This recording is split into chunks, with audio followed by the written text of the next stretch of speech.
Hey guys. Tonight, we're diving into a forgotten year. A year so brutal that even the fiercest Viking warriors, seasoned by storm and steel, struggled to survive. Imagine a world where nothing goes right, where even the gods seem silent. That year, for the Norse, wasn't just hard. It was cursed. It began with the sea. The North Atlantic had always been cruel, but this winter was different. The longboats returning from raids came back shattered, their carved dragonheads missing, their hulls cracked like old bone. A storm had risen without warning. It swallowed 3 ships whole, taking dozens of hardened men with it.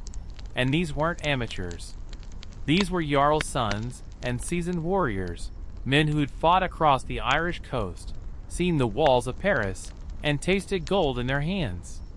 But even they couldn't outrow what the locals later called the sea's hunger. Back in the villages, the mood turned sour.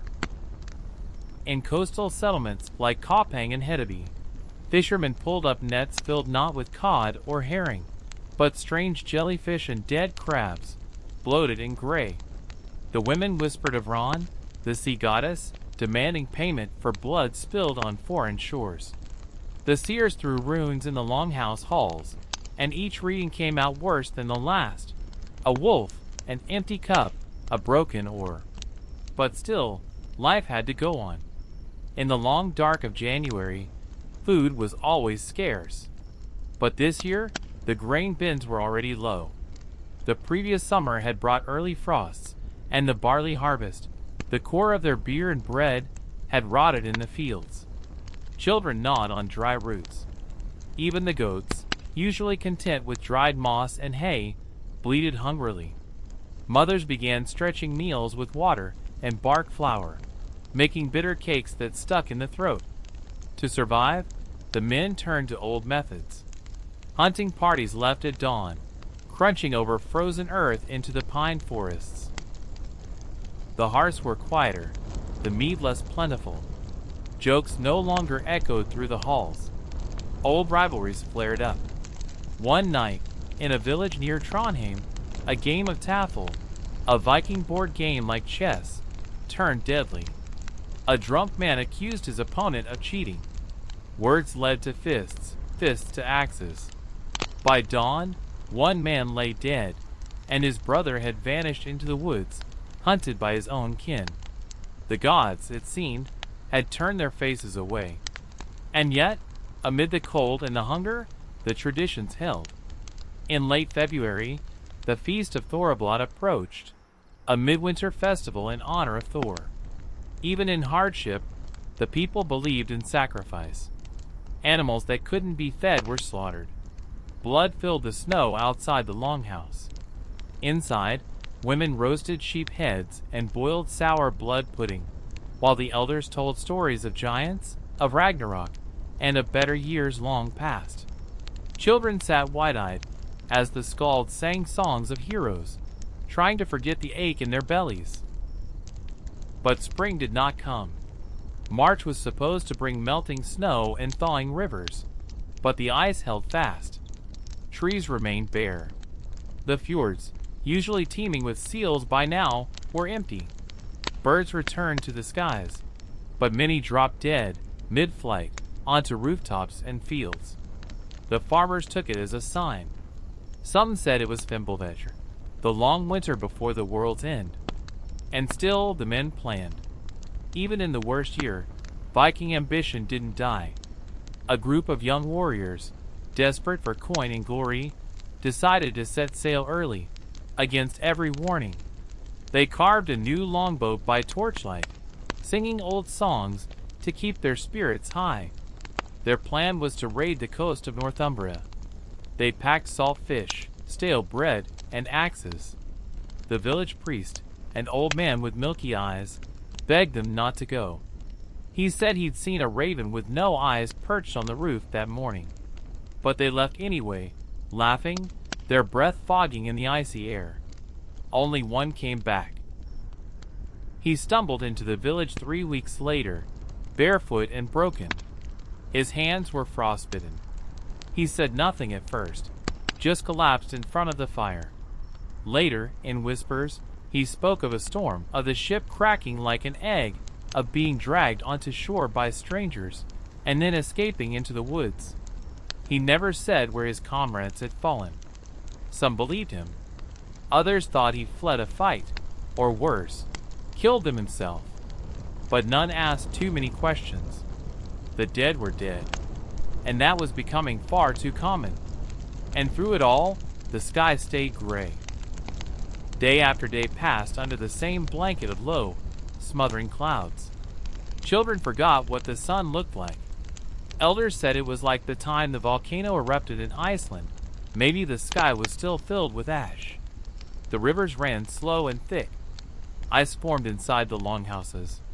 One night, the ground shook, just a little, enough to knock a pot off a shelf. The next morning, a crack had opened on the hill near the burial mounds. Some claimed they saw lights there. Others heard whispers. The village chieftain ordered it sealed with stones. But no one wanted to work near it. And as the days dragged on, the people began to wonder, was this punishment? Had they gone too far in their raids, their blood feuds, their greed? Or was something even older stirring beneath the frost?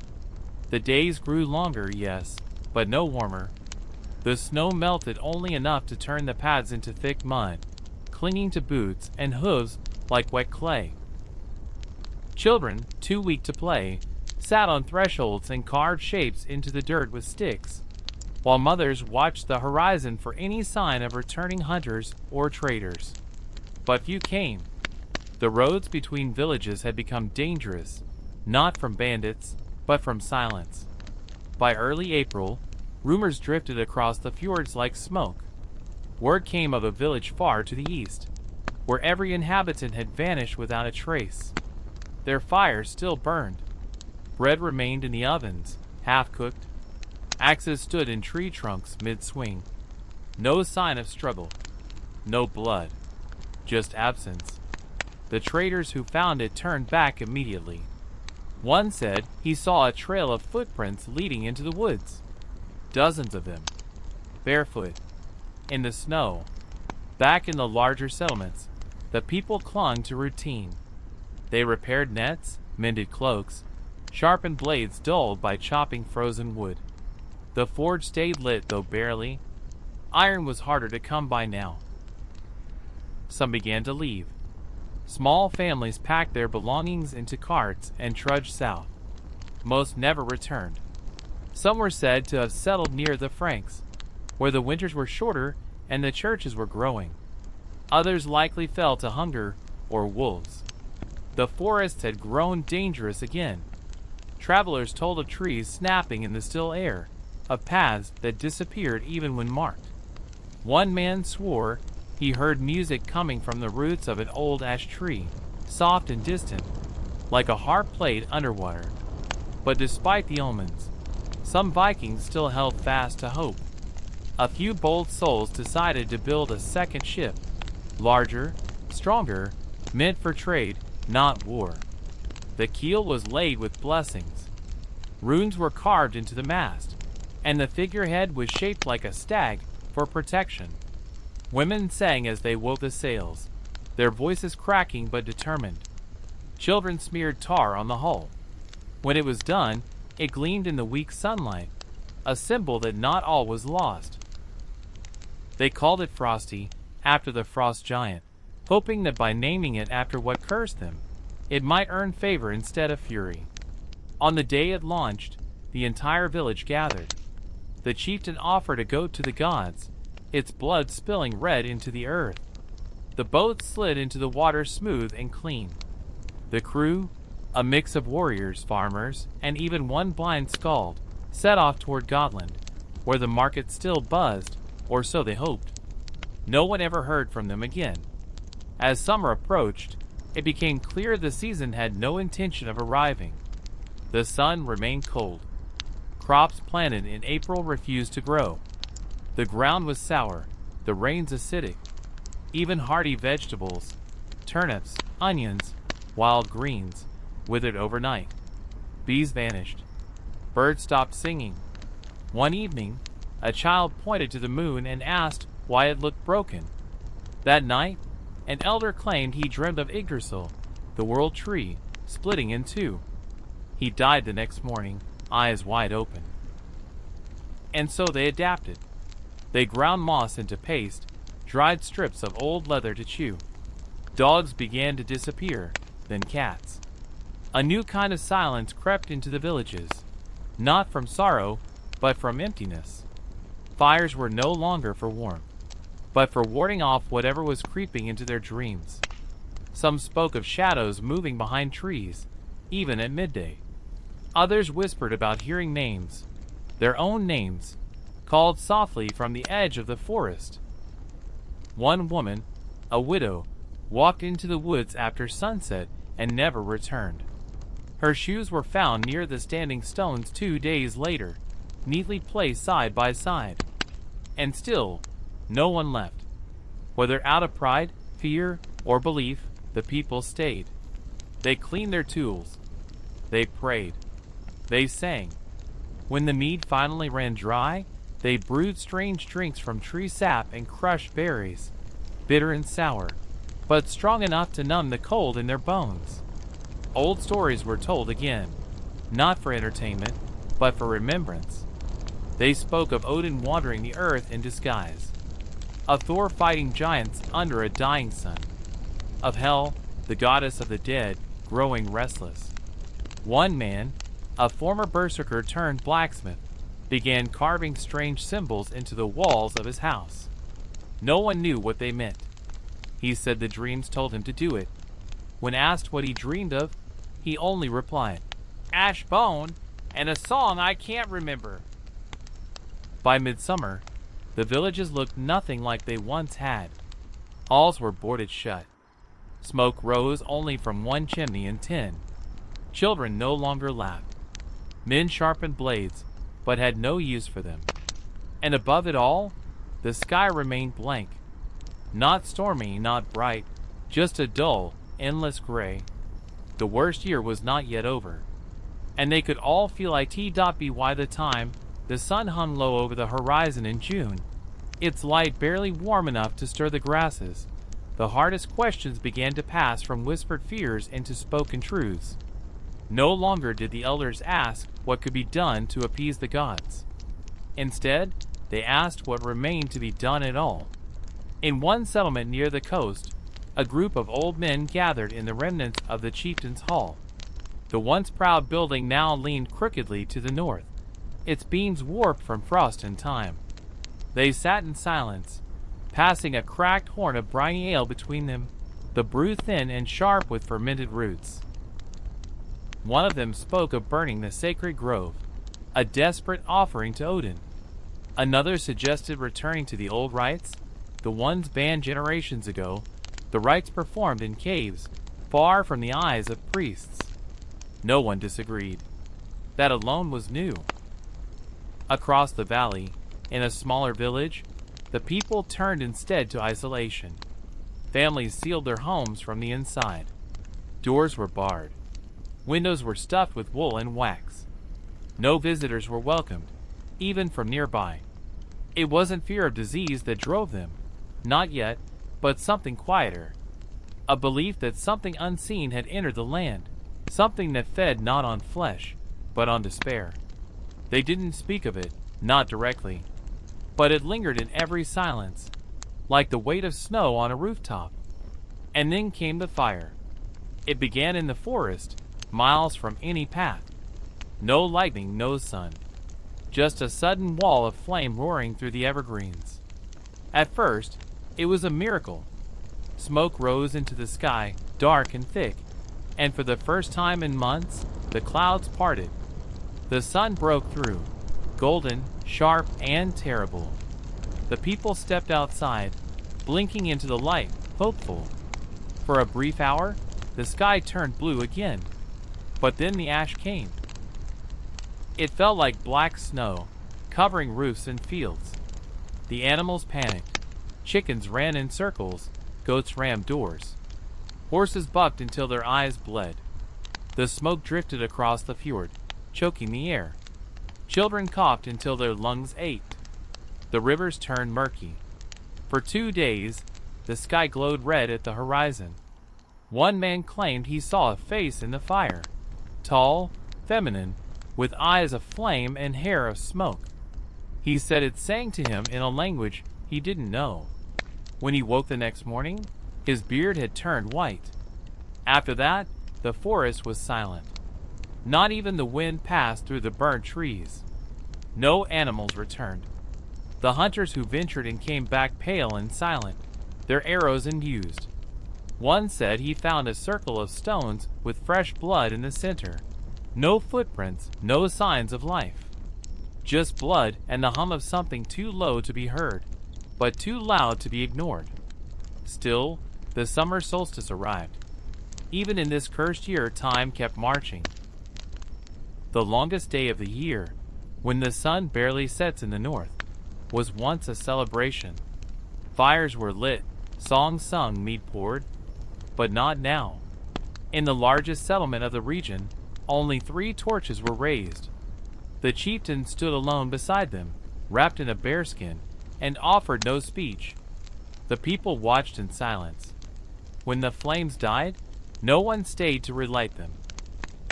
A few villages tried to reclaim a sense of order. One group, led by a woman priestess, tall, stern, and blind in one eye, began rebuilding the old stone altar near the cliffside. It had not been used in decades. They dragged sea stones from the shore, bleached white and smooth. They chanted in old tongues, their voices echoing into the sea. Some brought offerings, feathers, broken blades, even locks of hair. The sky darkened during the ritual, not with clouds, but with birds. A sudden spiral of crows, hundreds of them, circling above in complete silence.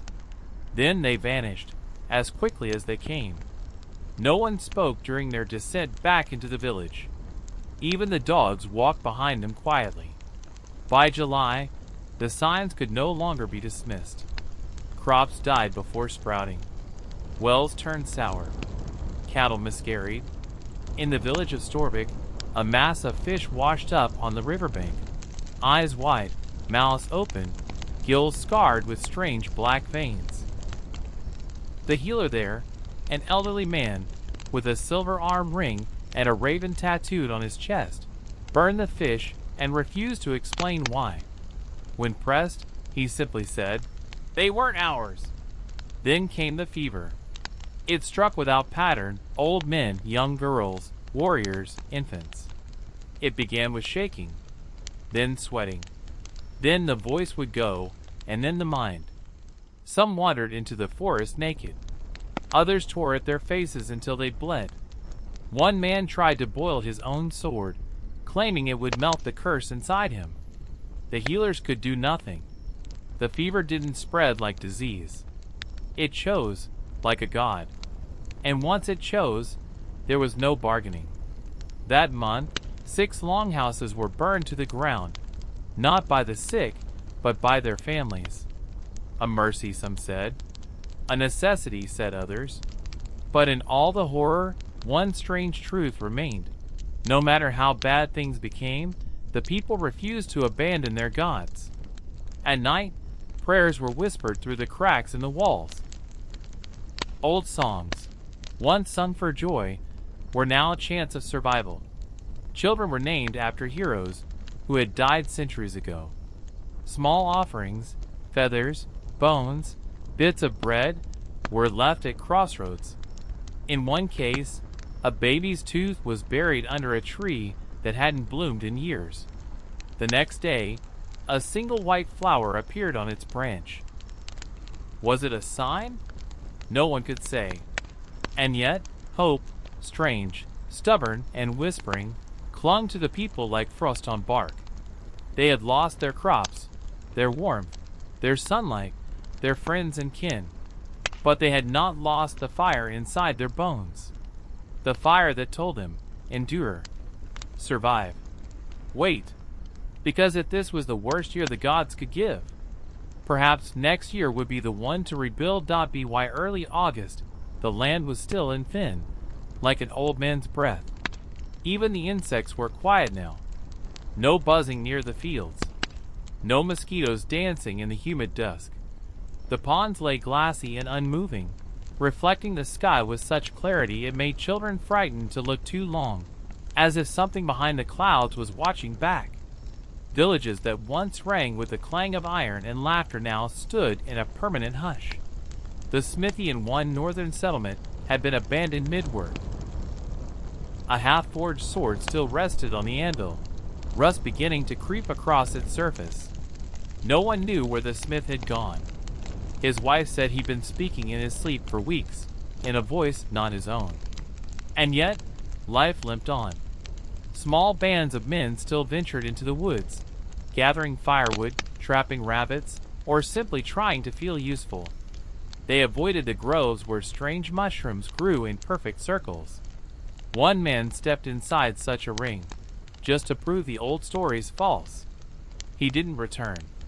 When his brother followed the next day, all he found was a pile of teeth. No blood. No tracks. Just clean, white teeth resting on a stone. Women, meanwhile, took to weaving endlessly, not just clothes, but charms. Little bundles of string and bone hung above cradles, doorways, even animal pens. One woman, a weaver known for her silent demeanor, began crafting a great tapestry. Each night, she worked by firelight, and though no one could see the image clearly, they claimed it shifted as she wove. Some nights it looked like a great ship, other nights, like a wolf eating the sun. In the central village, the council of elders gathered again, not to make plans, no one made those anymore, but to remember. They spoke of years gone by, of raids on the Saxon coast, of trading amber for silver, of the time a warrior caught a fish as long as a child. Their voices trembled not from age, but from longing. The past had become the only season that still seemed real, but memory could only warm the spirit for so long. That month, the first of the mountain clans arrived. They came down from the high ridges, thin as shadows, wrapped in furs, and armed not with weapons, but with questions. Had the sea returned to normal? Were the gods speaking again? Had anyone heard the horns of Heimdall? They had no food left. Their herds had fallen ill. Their runestones had cracked. One clan claimed that a child had been born with eyes that never closed and hands that bled whenever he touched iron. The lowland folk listened, but offered little. They had no answers, only stories. And yet, the mountain people stayed. They built rough shelters from branches and bone, gathered roots, offered their labor. Despite fear, there was something comforting in numbers, even among strangers. Fires burned a little longer that week. Voices returned to the dusk. Until the third night, a child went missing, one of the mountain kin. No trace, not even footprints. Then another, this time from the lowlands. The villagers gathered, torches in hand, and searched the woods. Hours passed. Branches broke. Names were called. Eventually, someone found them. Not the children, but the footprints. Bare. Dozens of them. All leading in a spiral toward the burned forest. The next morning, the mountain folk were gone. Every shelter abandoned. Every pack, bowl, and weapon left behind. They'd left before dawn in silence. When asked later, an old man claimed he'd heard a horn in the night, a single, low note that seemed to come from under the ground. After that, the villages grew colder, though the air stayed warm. August should have been the season of full bellies, of berries, fresh milk, green hillsides. But even the bees refused to build hives this year. The honey that remained was old and sour, used now only in ritual. The mead was long gone. What little alcohol remained came from a bitter, fermented mash that twisted the stomach and blurred the eyes. Still, it was drunk, not for celebration, but for forgetting. In that haze, some turned inward.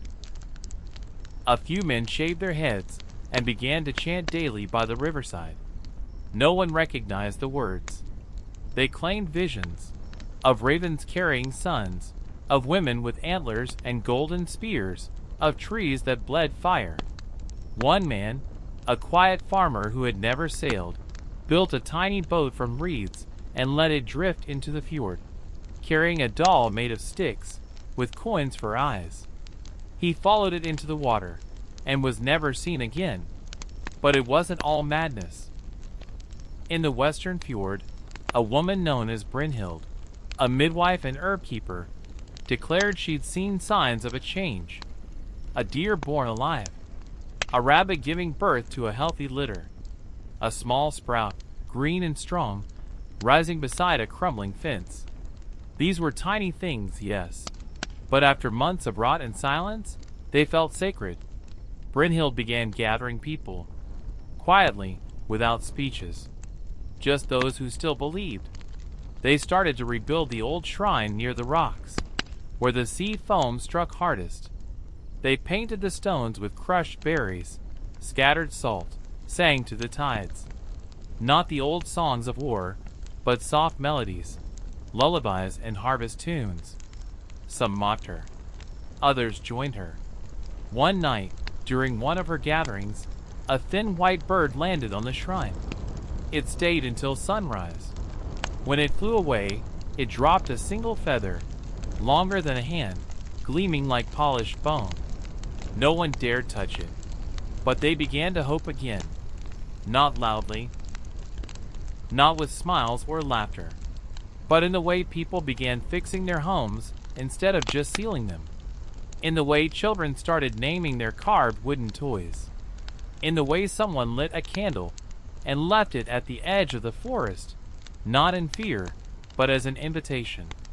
They didn't know it yet, but the worst night was still to come. It happened on the last night of August. The air was too still. The fjord lay flat as a mirror, not even a whisper of wind touching its surface. Fires refused to burn properly, though it crackled, but the flames barely lifted. Dogs barked at nothing. Horses refused to eat. The birds, which had only recently returned in small numbers, vanished again all at once, as if some unseen hand had swept them from the sky. By midnight, the sky turned the color of old iron. Clouds gathered with no thunder, no lightning, no rain, just weight, pressing down on the world like a heavy lid. Some villagers said their ears rang. Others felt dizzy, as though the ground itself was tilting. In the village of Norvik, every lantern flickered out at once. No wind, no sound, just the dark. Then the sound came. A deep groan, like wood bending under ice. Slow, terrible, and distant. It didn't come from the sky or from the trees. It came from below. People stepped outside, drawn not by curiosity but by instinct. Something was happening. Something ancient. The groan became a pulse, low and rhythmic. A few people clutched their chests, convinced it was their own hearts they were hearing. But the rhythm didn't match their breath.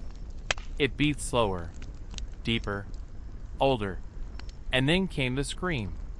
Not human, not animal, not even ghost. It tore through the sky like a sword through fabric, long and sharp and impossible to forget. Children screamed. Elders fell to their knees. Some men ran into their homes and hid beneath beds like frightened boys. The sound had no direction.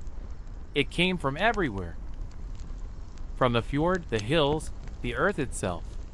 Then silence. No echo. No wind. No recovery. Just a sudden, smothering silence so thick it made even the strongest warriors feel like children alone in the woods. And in that silence, something changed. The moon, full and pale, flickered once, not like a candle, but like a blink. One moment it was there, the next gone, then back. Some said it had turned black. Others swore they saw a shape crossing it, something massive, with wings like sails and eyes like dying stars. No one slept that night. By morning, the land looked the same, but felt wrong. Birds didn't return. The wind didn't blow. The animals stayed hidden. Even the insects were gone. And under it all, the people carried a deep and dreadful knowing that something had passed over them, through them, beneath them. Something had looked at them and decided not to strike. Not yet. In the days that followed, strange things began to happen. A spring opened in a place where no water had ever been, fresh, clear, and ice-cold. Fish swam in it within days. A boy who had been mute since birth began to hum, eyes distant and fixed on the horizon. A patch of dead forest began to sprout mushrooms in perfect circles, white, red, then blue, glowing faintly at night. Some took it as signs of healing. Others weren't so sure.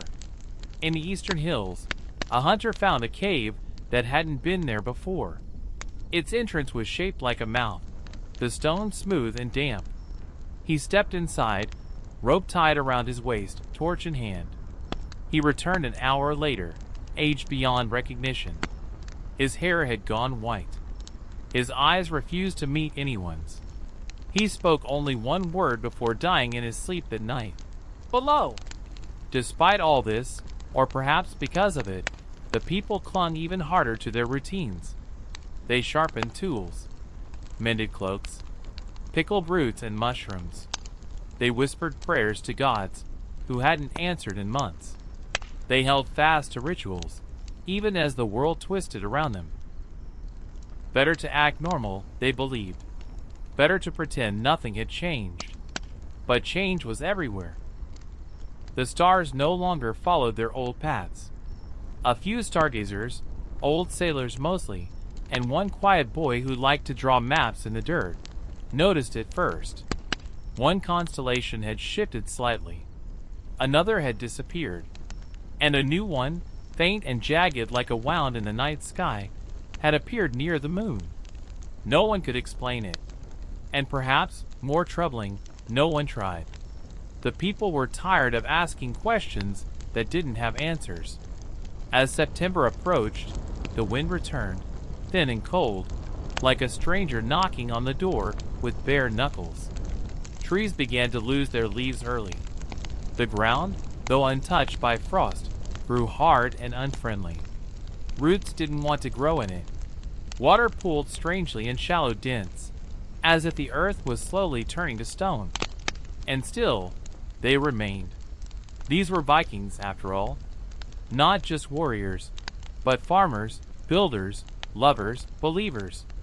They had stared down death before, on the sea and in battle. Now they stared it down in their own homes, in their own bones. And still, they endured.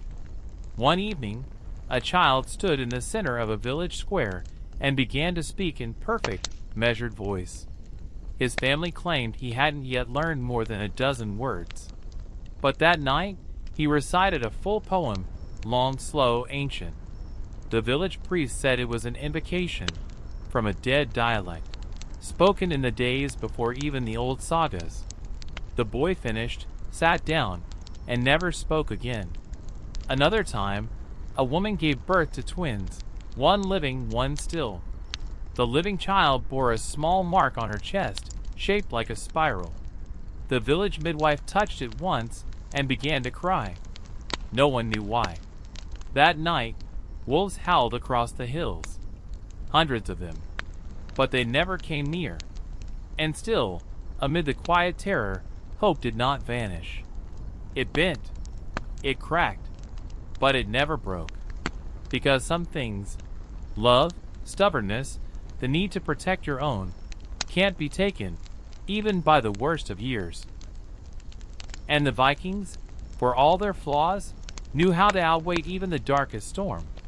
But autumn was coming fast, and with it, something far older than frost. And then came the omens. Before the worst of the storms and famines, before the bloodletting truly began, the sky changed. They said it rained red one morning in Hedeby. Farmers awoke to find puddles that looked like blood near their thatched homes. The old woman, Gunhild, who lived at the edge of the marsh, said it was the wrath of the gods. She screamed about giants rising from the earth, about ships of the dead returning for revenge. Others claimed it was a sign from Christ, punishing the Norsemen for their raids on churches. No one agreed on what it meant, but fear sunk deep into the bones of everyone who witnessed it. By midsummer, the longships returned from the east, and they returned broken. One crew, pale and frostbitten even in summer, staggered off a shattered vessel with tales of betrayal. They had ventured deep into the lands of the Rus, seeking plunder and trade, but found the rivers choked with ice even when they should have flowed. The Slavic tribes, once allies, had turned their spears against them. They lost many men to poisoned arrows and hidden pits. Their supplies had frozen solid, their iron warped in the bitter cold. Some claimed even their gods had abandoned them.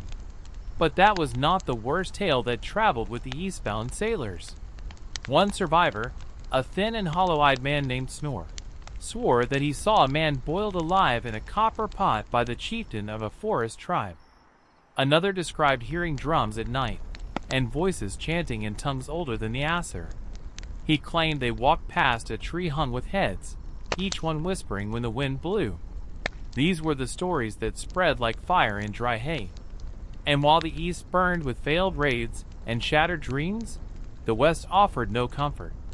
The seas near Britannia became unpredictable. Currents shifted, winds howled without warning. 3 ships that departed from Kattegat to raid a monastery in Northumbria were never heard from again. Not a single piece of driftwood washed ashore. At home, the earth itself began to turn against them. Crops withered. The barley failed first, then the rye. Even the hardy turnips turned black inside. Livestock grew sick. Calves were born with twisted limbs.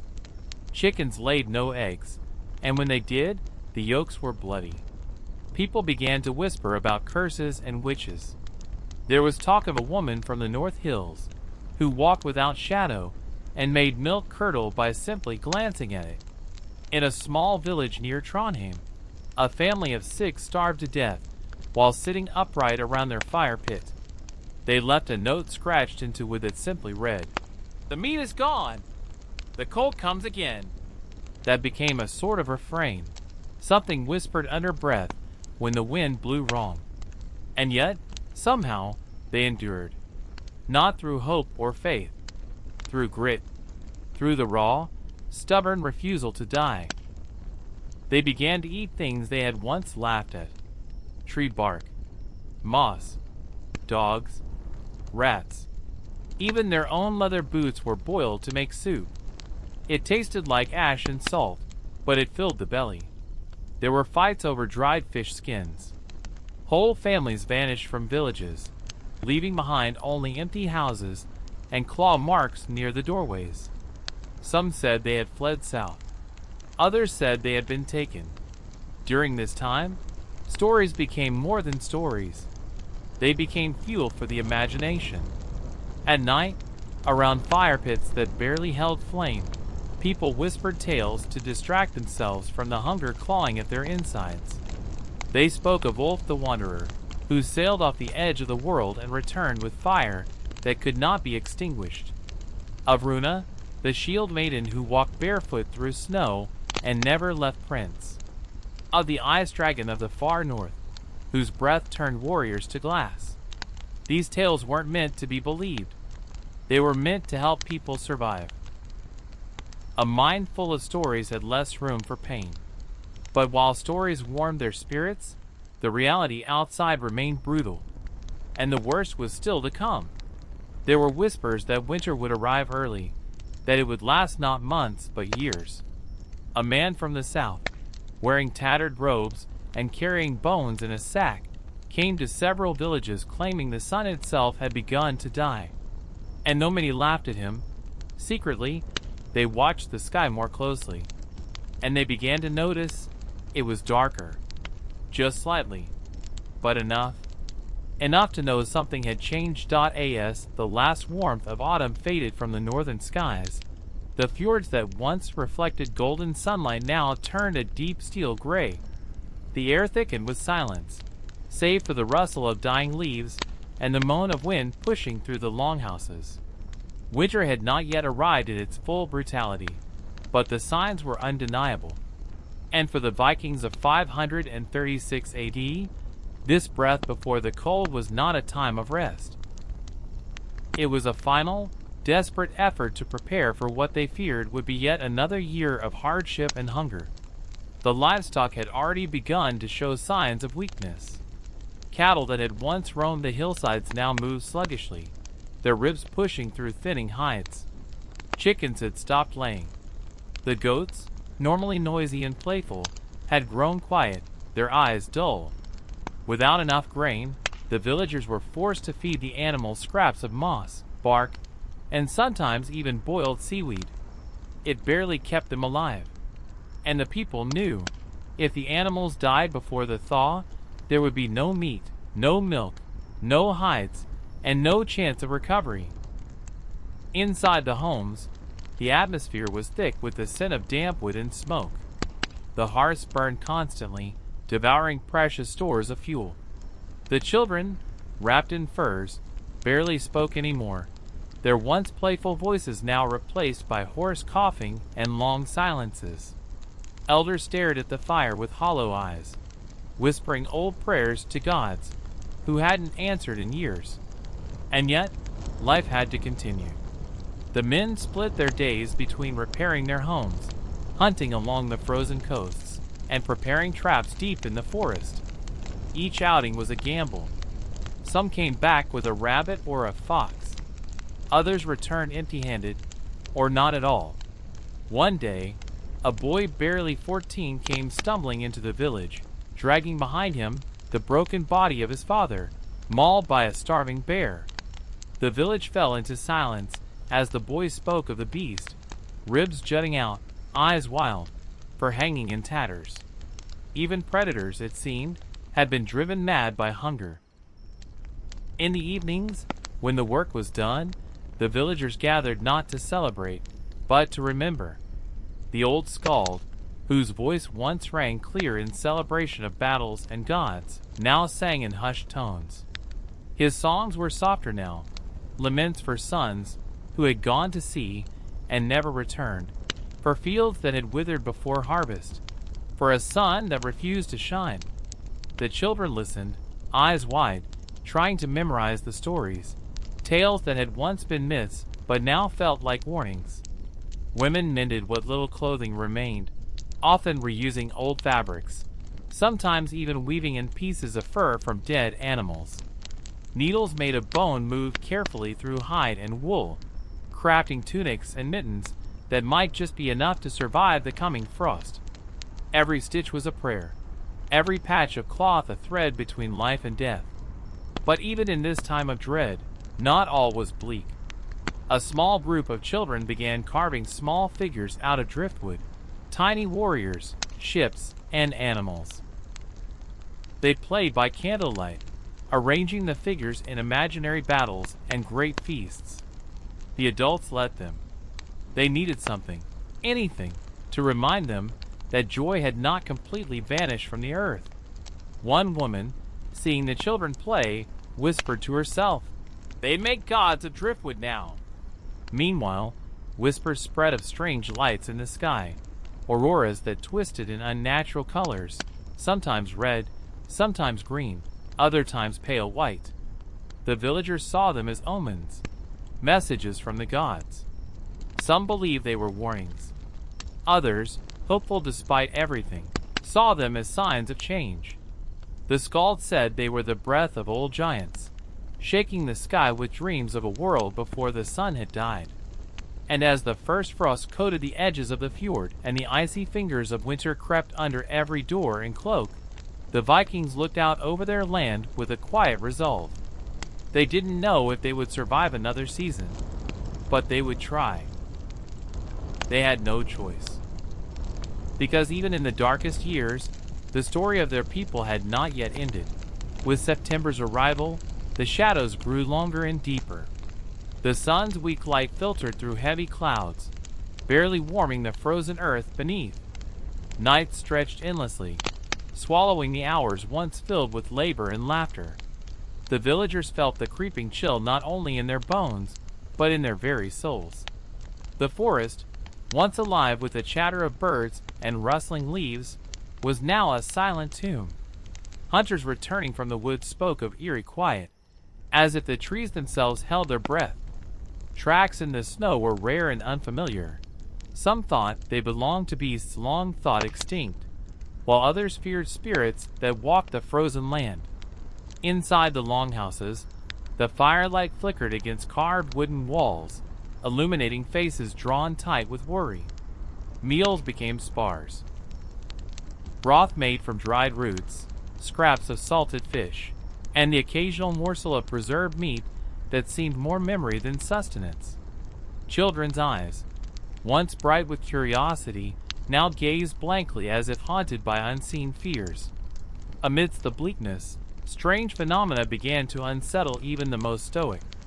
A chilling wind carried distant, unearthly howls through the night, waking sleepers in terror. Some whispered that the gates of hell had creaked open, releasing restless souls hungry for warmth and revenge. The elders held secret meetings beneath the flickering glow of oil lamps. They debated ancient rites, some advocating sacrifices to old gods, others pleading for mercy from Christian prayers creeping in from the south. None held hope, yet all clung to belief. Anything to hold the darkness at bay. One night, a piercing scream shattered the silence. Villagers found a young woman, eyes wide and unseeing, wandering near the village edge, speaking in tongues unknown. She collapsed, and no healer's herbs could calm her mind. She was the first to fall ill to the creeping madness spreading like frost through the mind and flesh. As days passed, more succumbed. Fear mutated into despair. Families barricaded themselves indoors, whispering prayers to whatever gods might listen. Some whispered of a curse born from ancient sins, raids, broken oaths, spilled blood demanding repayment. Yet, in these darkest hours, stories endured.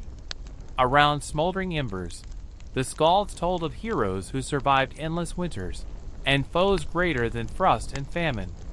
These tales, woven with melancholy and hope, wrapped the people in a fragile blanket against the biting cold. Though hunger gnawed and nights threatened to swallow all light, the Vikings endured. Their spirits, like the faint stars obscured by heavy clouds, refused to vanish completely. Winter was coming, and with it, the greatest test of all. October arrived like a silent thief, cloaked in frost and biting winds that swept mercilessly over the fjords. The once vibrant earth was now a canvas of white and gray, frozen solid beneath a sky heavy with clouds that never seemed to break. Days were brief and pale, the sun lingering just long enough to cast weak, cold light before surrendering to the long, creeping night. In the villages, the cold seeped into every corner. Hearth fires struggled against the chill, their smoke rising thin and gray into the frozen air. Food stores, already meager, dwindled rapidly. Berries had long since vanished from the bushes, and even the most hardened hunters returned empty-handed. The animals, desperate and thin, grew wild-eyed and unpredictable, making them harder to catch. The people moved slowly now, their movements weighed down by fatigue and hunger. The children huddled close to their mothers, seeking warmth and comfort in a world that offered little. Elders, wrapped in heavy furs, sat silently by the firesides, their faces etched with worry and memories of better times. Whispers spread through the villages of shadows seen moving just beyond the firelight, figures that vanished when approached, voices carried on the wind with no source. Some believed these were the spirits of the dead, restless and hungry. Others feared darker things, old enemies from forgotten tales, awakened by the harshness of the year. One night, a traveling trader arrived, his wagon creaking beneath a load of strange herbs and preserved foods. His eyes were wary, scanning the darkness as if expecting it to swallow him whole. He spoke of distant lands where the sun still shone warmly, where fields grew golden and plentiful. He warned that the northern lands were cursed this year, plagued not just by cold and famine, but by a sorrow that clung to the very air. Despite his tales, the villagers welcomed him, eager for news and any goods that might ease their suffering. Around the fire, they shared stories, trading fragments of hope and despair. The trader spoke of a coming winter harsher than any in living memory, a long night that could swallow the world. As October faded into November, the cold tightened its grip. Rivers began to freeze, trapping fish beneath thick layers of ice. The fjord's waters, once a source of sustenance and trade, became a frozen barrier isolating the people from the outside world. In this frozen silence, the Vikings' resilience was tested like never before. They clung to each other, to the fading warmth of their fires, and to the ancient stories that reminded them they had survived darkness before. Yet, beneath the surface, a quiet fear grew, the fear that this winter would be the one to break them all. By late November, the winter was no longer a distant threat.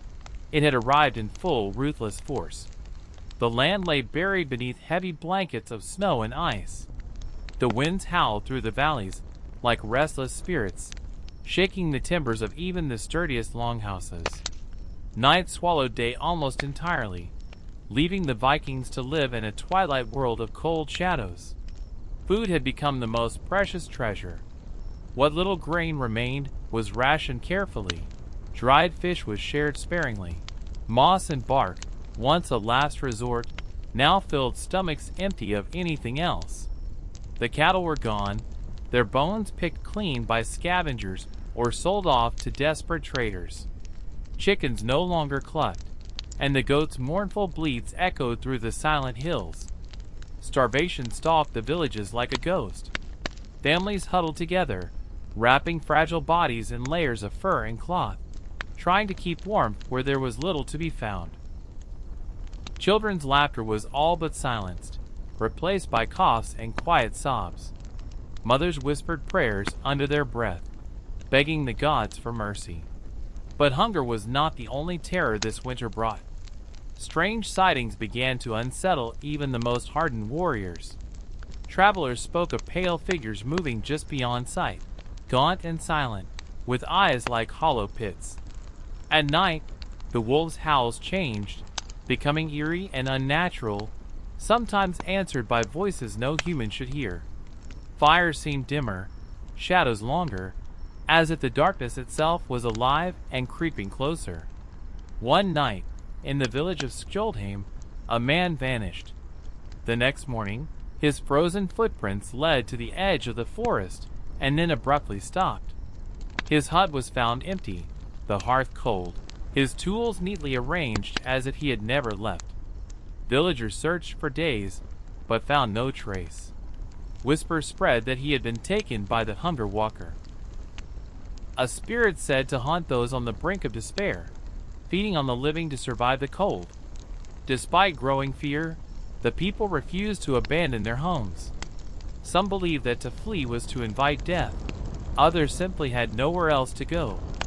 The longhouses became sanctuaries against both cold and fear, places where stories and memories fought back the creeping madness. Elders gathered, calling for ancient rites to protect their kin. Sacrifices were made, small offerings of bread, mead, and carved tokens, thrown into fire and river alike. Children were taught protective charms, words spoken softly beneath blankets, meant to keep evil at bay. And yet, the cold and hunger deepened. By mid-December, frost crept inside even the thickest walls.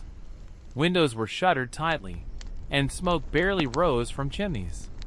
People moved slowly, conserving energy, speaking less, dreaming more of a spring that felt further and further away. But through it all, there remained a stubborn flame, the indomitable spirit of a people who had faced death before and refused to yield. They sang songs of ancestors, of voyages across wild seas, of battles won against impossible odds. They told tales to the children, weaving hope into every word. This was their way of surviving, not just the frost and famine, but the fear. And as the darkest night of the year approached, they held on to that hope, however fragile. Because even in the deepest cold, the heart of a Viking beat strong. As December's grip tightened, the world grew colder, darker, and more unforgiving. The days had shrunk to mere hours, and the night stretched long and endless, like a suffocating blanket. Snow fell thick and relentless, blanketing the earth in cold silence. The winds roared like wild beasts, rattling doors and shaking the walls of even the sturdiest longhouses. Inside, the firelight flickered weakly. The air was thick with smoke and despair. Hunger gnawed relentlessly. Faces once vibrant with hope grew gaunt, eyes hollowed by sleepless nights and aching bodies. Children lay close to their mothers, shivering beneath threadbare furs. The village dogs howled mournfully, a chilling sound that echoed through the frozen forests. Many had already succumbed to the cold or starvation. Others fought on, driven by sheer will and the memory of better days. The bonds between families and neighbors grew stronger, sharing the last scraps of food, weaving warm clothes from animal hides, telling stories to keep the darkness at bay. But even these small acts of defiance seemed fragile, like embers ready to be extinguished by a sudden gust. Among the villagers, whispers told of strange happenings beyond the forest's edge. Travelers spoke of mysterious lights glowing through the snow, pale and flickering like ghostly fires. Others reported hearing distant singing, melancholy and haunting, drifting on the icy wind. Some feared these were signs of spirits crossing the boundary between worlds, restless and longing. One evening, the village skald, an old man named Eirik, gathered the remaining people around a flickering fire. His voice was low and steady as he recounted ancient tales of survival and endurance. Stories passed down through generations about winters harsher than this one, about gods who had walked among men, about heroes who had faced death and lived to tell the tale. He spoke of hope, not blind hope, but the kind that burns quietly in the heart even when all seems lost. "We are the children of ice and fire," he said. "We endure. We remember. We live." That night, as the wind howled outside and the snow piled against the doors, a small light shone in the darkness. A single candle flickered in a window, a symbol of life, of resistance, of the unbroken spirit of the Vikings. The longest night was upon them. But it would not be the end. As the longest nights dragged on, the bitter cold settled into the bones of the land and the people alike. The frozen fjords gleamed pale beneath the ghostly light of the moon, untouched and eerily still. The villagers moved like shadows, their breath misting in the air, their footsteps muffled by thick blankets of snow. Each day was a struggle, a quiet battle against frostbite, hunger, and the gnawing dread of endless winter. Yet it was not just the physical hardships that plagued them. Strange whispers seemed to ride the winds, brushing past the edges of consciousness like a secret meant only for the lost and the desperate. People claimed to hear murmurs when the night was at its darkest, voices weaving through the howling gale, sometimes faint and indecipherable, other times sharp and clear, uttering names, warnings, or prayers no one could fully understand. Old Torvald, the village elder, said the winds carried the voices of the ancestors, restless and troubled by the suffering below. Others believed they were warnings from the gods, signs that the world was shifting beneath their feet. Some younger villagers, restless and frightened, swore they glimpsed figures dancing at the edge of their vision, neither fully alive nor dead, silhouettes woven from mist and shadow. Life continued in a fragile routine. Children carved tiny wooden ships and warriors, hoping their creations might sail away to bring fortune. Mothers sang lullabies woven with ancient words, soft and melodic, meant to calm not only their babes, but their own trembling hearts. Men gathered around dwindling fires to share tales of distant lands and battles past, each story a thread in the tapestry of survival. Food remained scarce. The last stores of preserved meat were carefully rationed, and many resorted to eating dried roots and seaweed, bitter and tasteless but filling. Cattle and goats had dwindled to a pitiful few, their eyes dull and bodies thin. Hunting parties returned empty-handed more often than not, the forests and hills no longer yielding their bounty. Despite it all, there were moments, fleeting and precious, when the village felt almost like the home it once was. On rare clear nights, the stars shimmered with piercing clarity, and the auroras painted the skies in shimmering curtains of green and red. The people would gather outside, eyes turned upward, searching the heavens for signs for hope. It was during one such night that Brynhild, the village seeress, stepped into the snow-clad clearing. Cloaked in furs, she lifted her arms toward the sky and whispered words in a tongue forgotten by many. The wind stilled. The stars seemed to pulse in response. And for a moment, the cold air carried a warmth, a fragile promise that even the darkest winters have their end.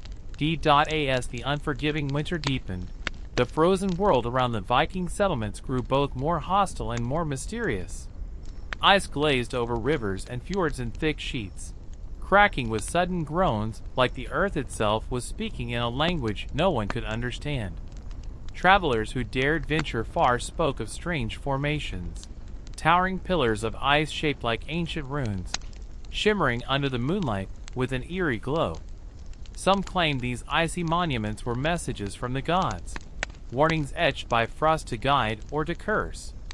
Others whispered darker tales, that beneath the ice, ancient spirits slept, restless and angry, waiting for the world to warm and awaken them once more. In one village, the local smith unearthed a shard of frozen amber in the snow, but inside it was not an insect or leaf, but a tiny, perfectly preserved feather. It was pure white, softer than any bird's, and it shimmered with an otherworldly light. When the villagers held the feather, they felt an inexplicable calm, as if the bitter cold were momentarily lifted from their shoulders. This small miracle rekindled a faint spark of hope. The people gathered near the frozen shore, placing offerings of dried fish and meat before the feather, praying for warmth, for spring, for the return of life. Meanwhile, the huntsmen grew bolder, tracking strange creatures that had appeared during the long winter nights. Wolves with eyes like embers, deer that moved silently through the snow, and once, a great white bear that vanished without a trace as swiftly as it appeared. Yet the hunger and cold continued their ruthless grip, threatening to crush the spirit of even the hardiest among them. But in those moments of hardship and mystery, the Vikings clung to what had always sustained them. Stories. Tales of gods, of heroes, of battles between light and shadow. Stories that wove the fabric of their identity and promised that even in the bleakest of times, the dawn would come. By the time the calendar slipped into the new year, the world had transformed into a realm of endless twilight. The sun, pale and weak, lingered low above the horizon before vanishing for days at a time. This strange darkness weighed heavily on the Vikings, twisting their days into a never-ending dusk that seemed to stretch on forever. The cold had become a constant companion, settling into every crack of stone and wood, into the sinews of every living thing.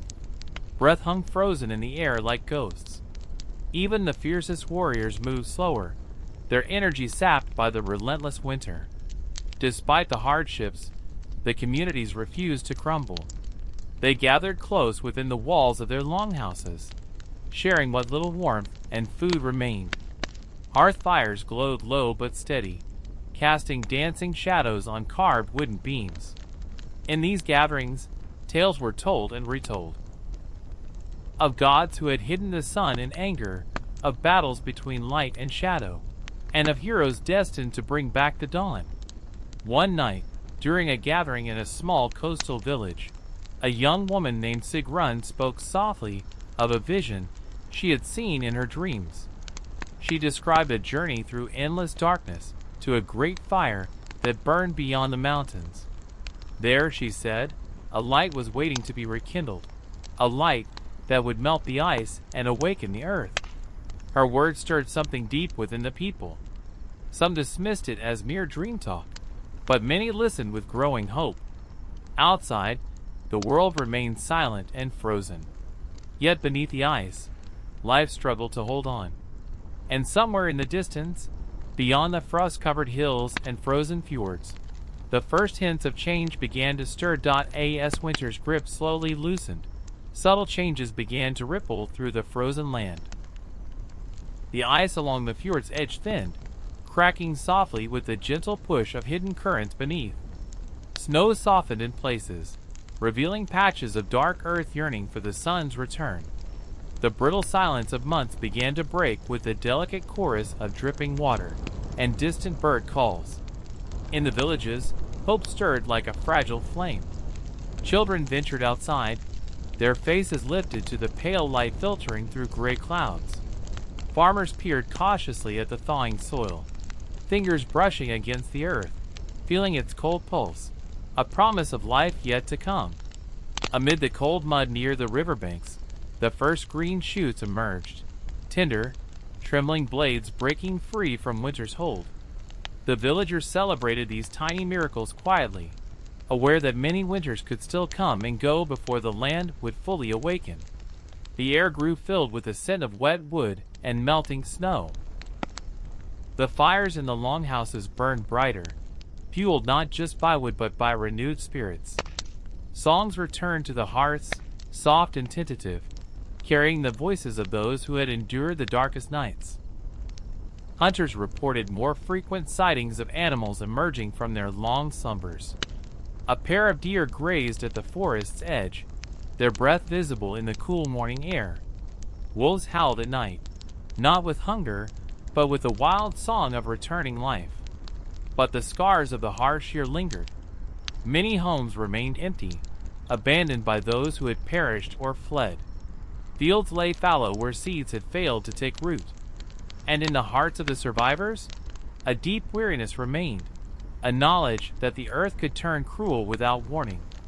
Yet, as the days lengthened and the frost retreated, the Vikings looked forward with quiet determination.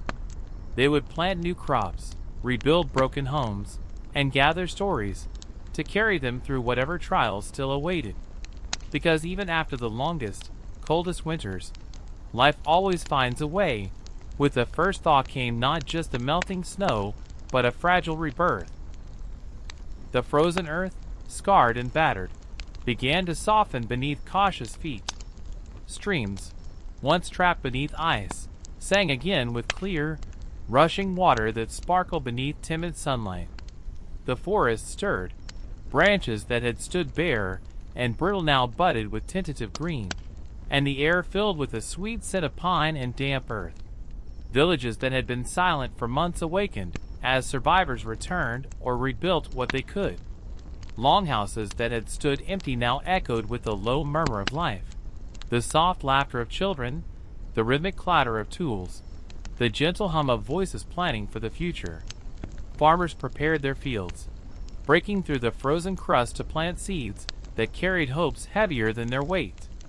Every seed sown was a promise, to the earth, to the gods, and to those who had not survived the darkness. The village elders taught young and old the ancient rites of planting and protection, invoking blessings for fertile soil and bountiful harvests. The hunters, their strength renewed, ventured deeper into the woods. They returned with tales of new life, rabbits darting through thawed underbrush, birds building nests high in the trees, and even the elusive salmon returning to spawn in once frozen rivers. Each story was a thread weaving the community tighter, binding them with shared resilience. Though the scars of the long winter remained etched in memory and land, the people carried them like badges, reminders of endurance and the hard-won beauty of survival. At night, beneath star-studded skies, the village skalds sang songs of rebirth and hope, their voices carrying across the quiet hills. Around flickering fires, tales grew not just of hardship but of renewal, of a land awakening from its long sleep and a people ready to face the future. In this fragile springtime, the Vikings stood poised between memory and possibility, survivors of the harshest year the North had ever known, and heirs to the promise of new beginnings. As spring deepened, the days grew longer and brighter. The pale sun, once a fleeting visitor barely skimming the horizon, began to climb higher, bathing the land in its warming light. The ice melted swiftly under its touch, freeing rivers to run wild and roaring with renewed energy toward the sea. The forests awakened fully, leaves unfurled, flowers bloomed in delicate bursts of color, and the air was alive with the hum of bees and the songs of birds.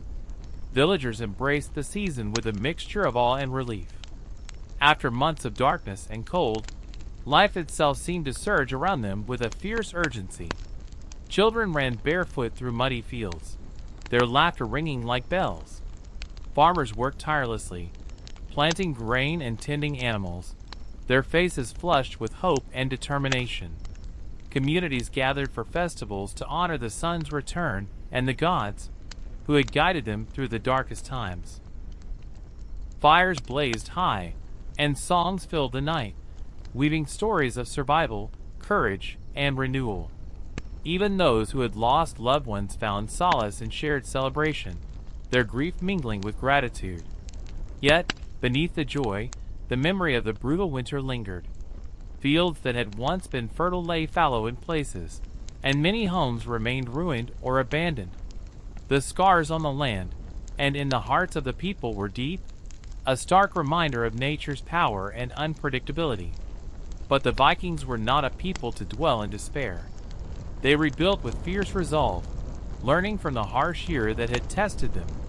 They planted not only crops, but seeds of hope and strength, weaving their futures with the threads of endurance and community.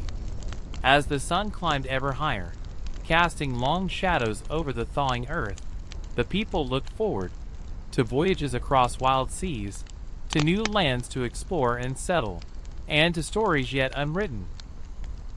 The year of darkness had nearly passed, and with it, the Vikings emerged stronger, forever changed but unbroken. With the arrival of summer, the Vikings began to rebuild more than just their homes and fields. They sought to restore their spirits, forging bonds and traditions that would carry them through generations. The bitter memories of the long winter remained vivid, etched not only in their minds, but also in the stones and wood around them.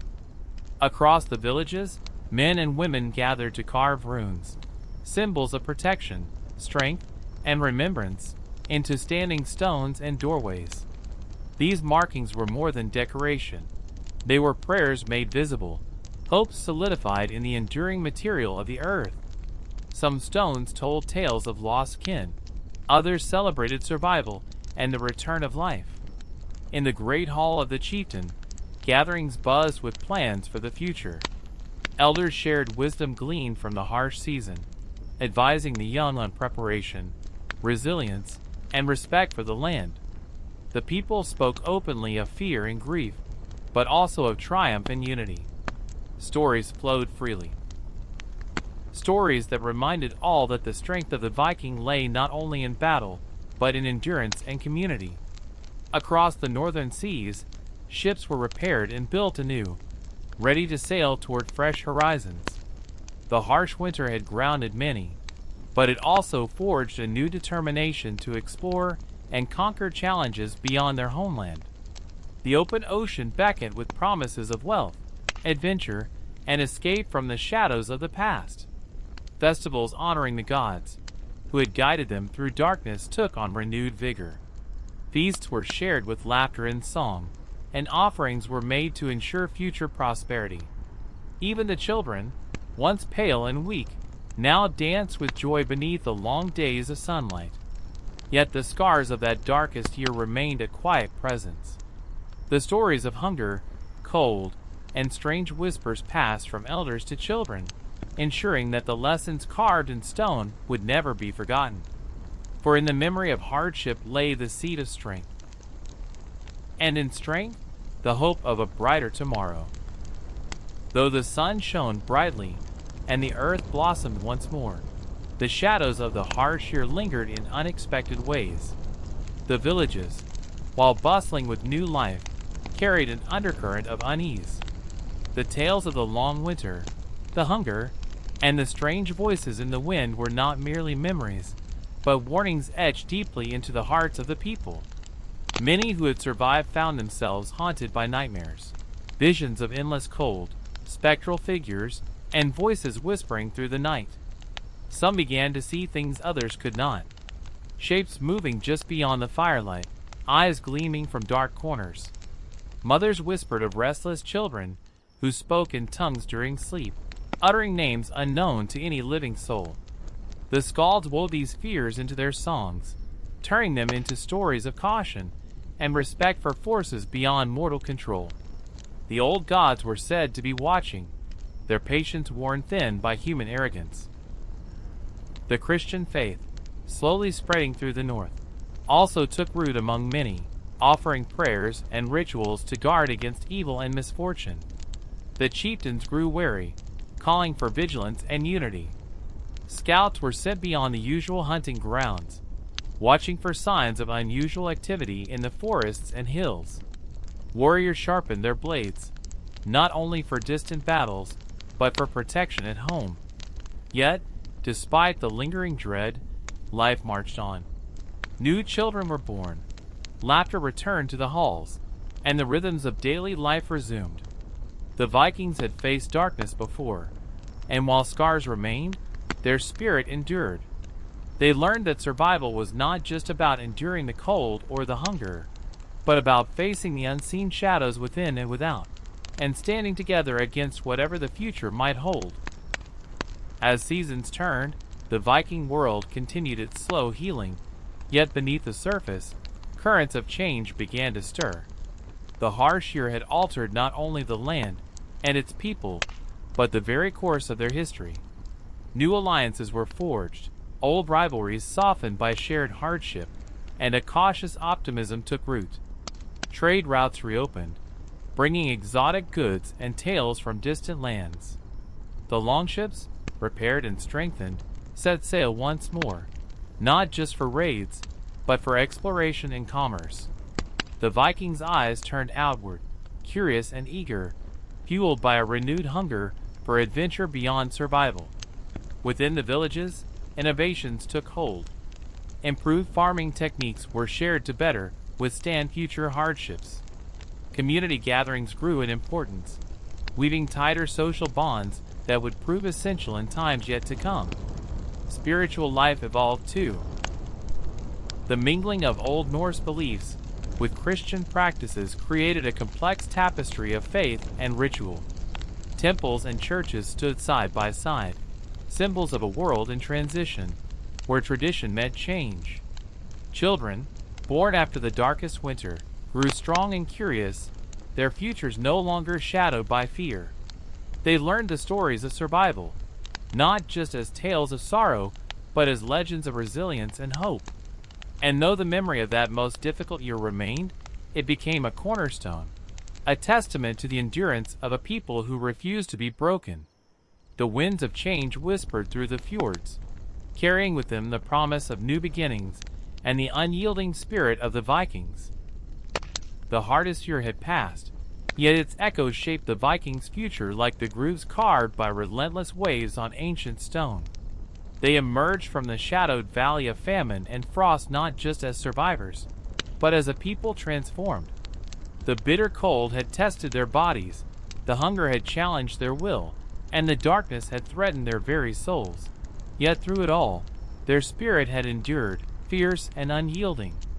Stories of that grim time became the foundation of legend, passed down from generation to generation.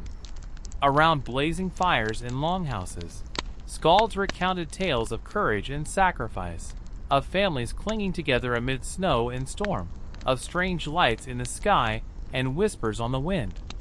These stories were warnings and inspirations, reminders of the price of resilience and the power of hope. The land itself bore the scars of that year: barren fields, twisted trees, and stones etched with runes that spoke of survival. But the Vikings learned from the earth's harsh lesson. They adapted their ways, strengthened their communities, and deepened their respect for the delicate balance between man and nature. From that crucible of hardship, a new chapter began. The Vikings ventured forth with renewed purpose, their ships cutting through northern seas, their voices rising in song and battle cry.